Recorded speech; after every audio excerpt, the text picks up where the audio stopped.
Hello everyone, today I will show you how to change your performance and system audio settings in Sword of Convallaria. Performance and system audio settings are responsible for changing your overall voice-over audio. So you can basically think of them as your localization settings.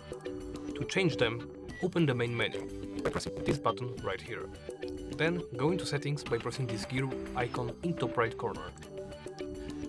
Once in the settings, go into audio settings, and right here you can see performance and system audio. Here you can choose one of three voiceovers or localizations: Japanese, Chinese and Korean. If you want to change your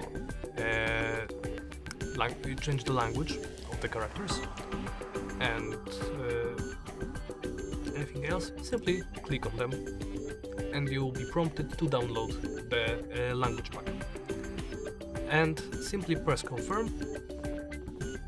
As you can see, language pack has been downloaded and you can change freely between one or the other.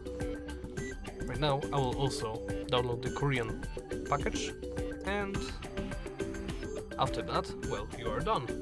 You can simply press outside this window to go back to the main menu and click this arrow to go back from the main menu to the game itself. And that's it. Thank you for watching, and please remember to comment, like and subscribe.